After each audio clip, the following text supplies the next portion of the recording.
मीरा अपनी नई शानदार ऑरोरा आर्ट गैलरी के उद्घाटन के लिए आखिरी चेक कर रही थी। उसने खुद को संभालने की कोशिश की थी, लेकिन एक अजीब सी बेचैनी थी। वो जानती थी कि ये जगह, जो उसकी सालों की मेहनत का फल थी, जल्द ही किसी बड़े तूफान का केंद्र बनने वाली है।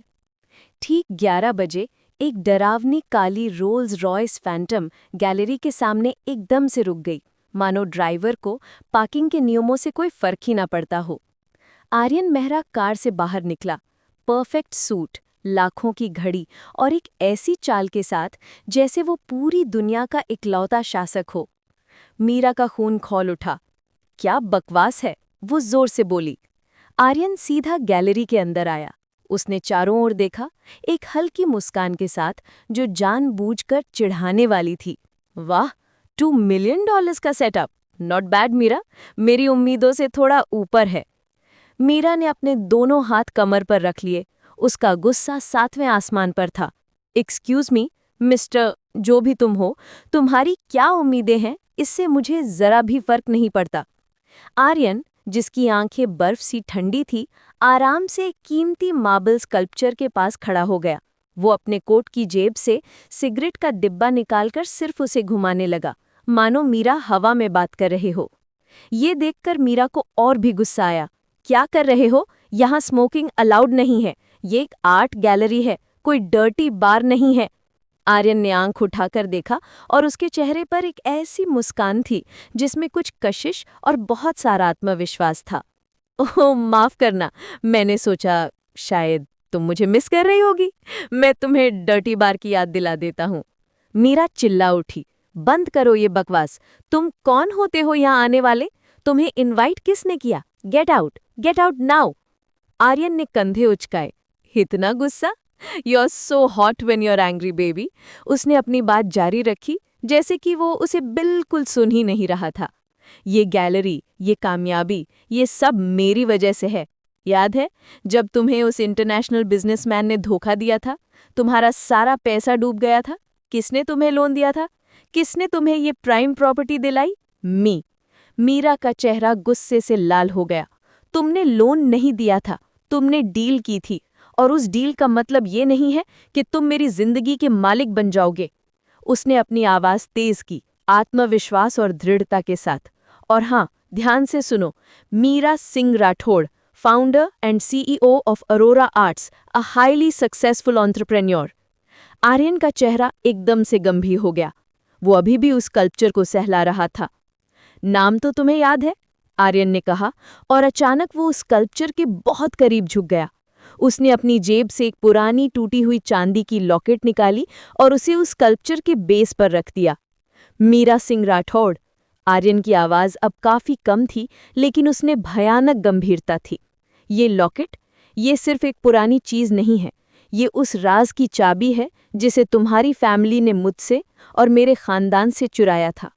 मीरा का सारा गुस्सा अचानक ठंडी दहशत में बदल गया। उसका चेहरा पीला पड़ गया। वो इस लॉकेट को देखकर लगभग कांपने लगी। ये लॉकेट उसके सबसे बड़े डर का प्रतीक था। ये कहाँ से मिला तुम्हें? उसकी आवाज लड़खड़ा गई। आर्यन ने एक कदम आगे बढ़ाया, अपने हाथ से उस लॉकेट को उठाया और मीरा के सामने कर दिया। मैंने कहा था ना, मैं वही करूंगा जो मेरा मन करेगा, और मेरे मन में हो तुम। You are mine Meera Singh Rathore, और अब मैं अपना हिस्सा लेने आया हूं। लॉकेट सामने आने के बाद मीरा की हिम्मत टूट गई थी, लेकिन जल्द ही उसने खुद को संभाला। अगले दिन उसने आर्यन को फोन किया। मैं तुम्हें जानती हूं आर्यन, तुम एक इंटरनेशनल बिजनेसमैन नहीं, तुम एक डेंजरस ऑब्सेशन हो। ये लॉकेट और मेरा अतीत, इसे ब्लैकमेल के लिए यूज मत करो। आर्यन फोन पर ही हंसा। ब्लैकमेल? नहीं, ये तो सिर्फ हक जताना है डार्लिंग। और हाँ, तुम सही कह रही हो, I am a dangerous obsession for you. इसलिए आज रात 8 बजे मैं तुम्हें पिकअप करने आ रहा हूँ। मेरी कंपनी ने तुम्हारे ऑरोरा आर्ट्स के लिए एक बड़ा कोलैबोरेशन प्रपोज किया है। We have to celebrate. Meera का गुस्सा फिर भड़का। मैं तुम्हारी कोई पपेट नहीं हूँ, मैं अपनी कोलैबोरेशन खुद चुनती हूँ। चुन चुकी हो, आर्यन ने शांति से कहा। मैंने एक सीक्रेट डील के तहत तुम्हारे गैलरी का 51% शेयर खरीद लिया है। तुम कानूनी तौर पर मेरे साथ बंध गई हो। Come to terms with it Meera, it's time to play my rules. Meera ने गुस्से में फ़ोन पटक दिया। आर्यन का ज़बरदस्ती हक जताना अब उसके जीवन की कड़वी सच्चाई बन चुका था।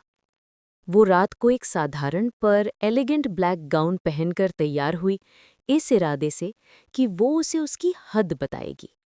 आर्यन उसे अपने पेंट हाउस के रूफटॉप रेस्टोरेंट ले गया। माहौल बेहद आलीशान था, लेकिन उनके बीच की हवा में तलवारें खिंची थीं। ये सब क्या है आर्यन? मीरा ने गुस्से से फुसफुसाया। तुम चाहते क्या हो? मेरा बिजनेस, मेरी जिंदगी? तुमने मुझे पूरी तरह से बर्बाद कर दिया है। आर्यन ने एक वाइन का ग्लास उठाया और उसकी आंखों में देखा। बर्बाद नहीं मीरा, मैं तुम्हें कंप्लीट कर रहा हूं। तुम इस बात से इनकार नहीं कर सकती कि जब हम आसपास होते हैं तो ये दुनिया थम सी जाती है। ये दुनिया थम नहीं जाती, बल्कि, मीरा ने तीखे लहजे में कहा, ये सिर्फ नफरत है जो हमारे बीच जल रही है। आर्यन ने धीरे से अपना ग्लास नीचे रखा। नफरत?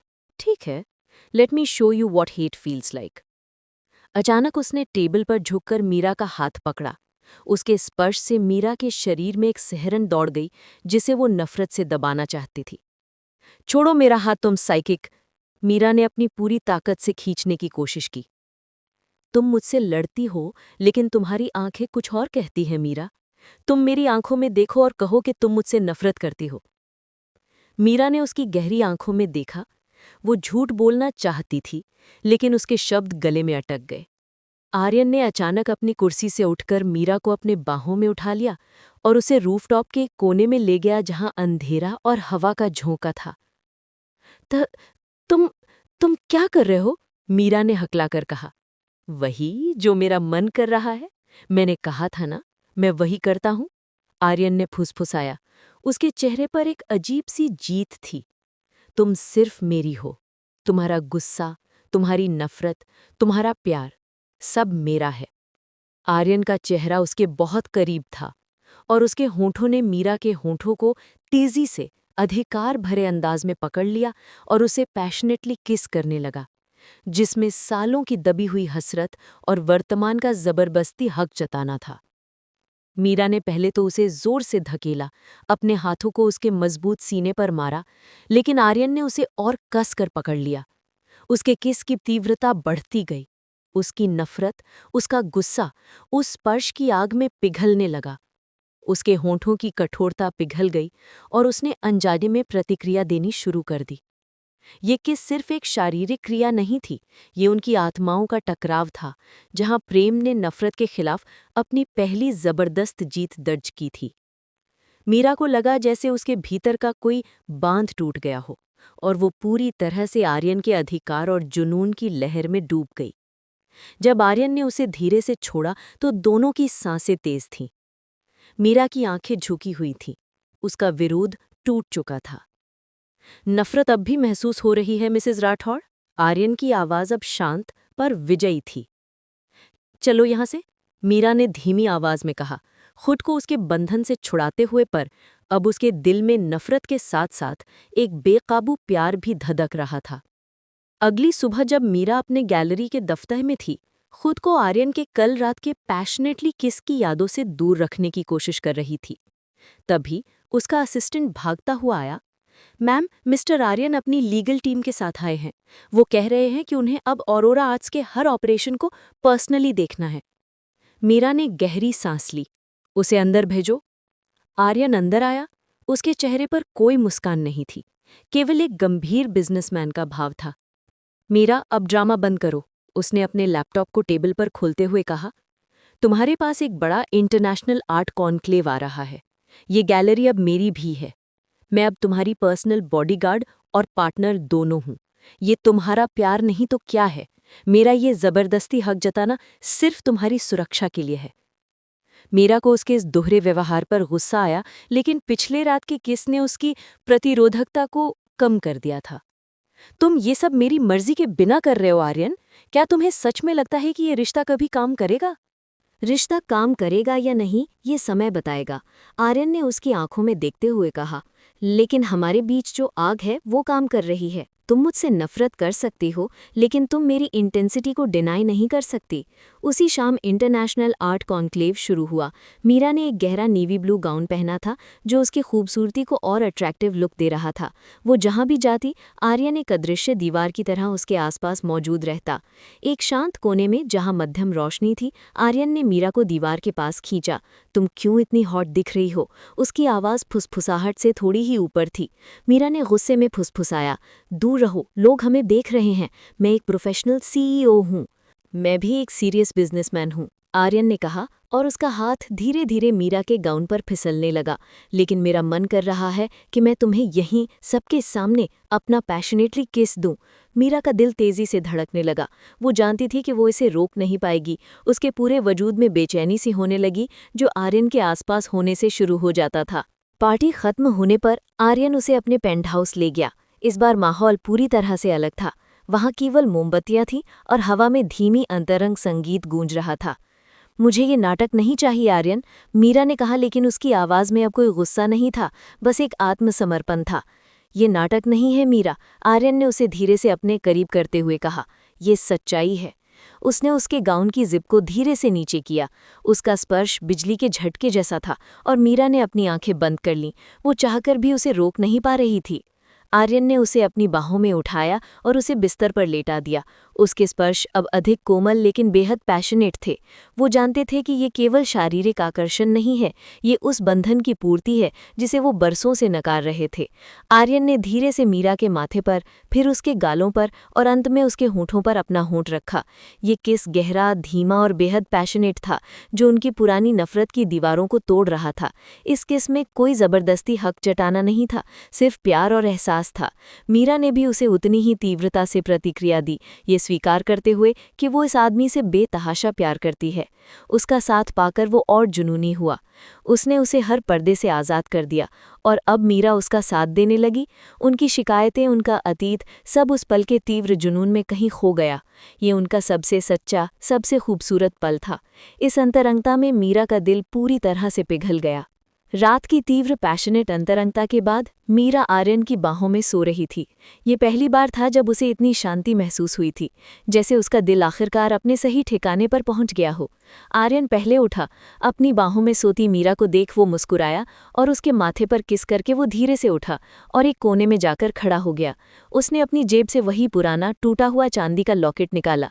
उसकी आंखें दर्द और प्यार के एक अजीब मिश्रण से भरी हुई थीं। उसने धीरे से लॉकेट खोला। अंदर की छोटी सी धुंधली पड़ चुकी तस्वीर पर रोशनी पड़ी। ये आर्यन और मीरा के बचपन की तस्वीर थी, जब वो दोनों 6 साल के थे और एक फैमिली पिकनिक पर हंस रहे थे। मीरा की आंखें खुली। उसने आर्यन को लॉकेट के साथ देखा। वो चुपचाप बिस्तर से उठी और उसके पीछे खड़ी हो गई। तुम क्या देख रहे हो? उसकी आवाज़ फुसफुसाहट थी। आर्यन चौंक गया। उसने तुरंत लॉकेट बंद कर दिया। मुझे दिखाओ, मीरा ने धीरे से कहा, लेकिन उसके स्वर में एक दृढ़ता थी। आर्यन ने बिना किसी विरोध के लॉकेट उसे सौंप दिया। मीरा ने कांपते हाथों से लॉकेट खोला और तस्वीर देखी। हम बचपन के दोस्त थे, लेकिन तुम मुझे छोड़कर क्यों गए? वो सब, वो नफरत और जबरदस्ती हक जताना क्यों? आर्यन ने एक गहरी सांस ली और अपना पूरा अतीत खोलकर रख दिया। मीरा, जब हम बच्चे थे, हमारे पापा गहरे दोस्त और बिजनेसमैन पार्टनर थे। तुम्हारे पापा को मेरे पापा के सारे फाइनेंशियल सीक्रेट्स का पता था। जब मेरे पापा की कंपनी डूबने लगी तो तुम्हारे पापा ने मौका देखा और सारे फाइनेंशियल सीक्रेट्स चुरा लिया। मेरे पापा की मौत उसी सदमे से हुई। आर्यन की आंखें भर आईं। 3 साल पहले जब मैं लंदन में था, मुझे पता चला कि कुछ बेहद खतरनाक आर्म्स डीलर्स तुम्हारे और तुम्हारी माँ को तुम्हारे पापा के सीक्रेट बिजनेस से जुड़ी जानकारी के लिए निशाना बना रहे हैं। वो जानते थे कि तुम ही असली औरोरा हो। मैंने तुम्हें बचाने के लिए खुद को तुम्हारी जिंदगी से दूर कर लिया था। फिर मैं वापस आया, जो अब तुम्हारे सामने हूँ।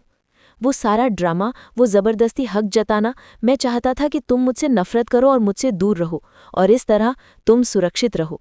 मैं तुम्हें अपने करीब लाकर खतरा बढ़ाना नहीं चाहता था। तुम्हें एक मजबूत सीईओ बनते देखना चाहता था। लेकिन मैं तुम्हें प्यार करने से खुद को रोक नहीं सका, मीरा।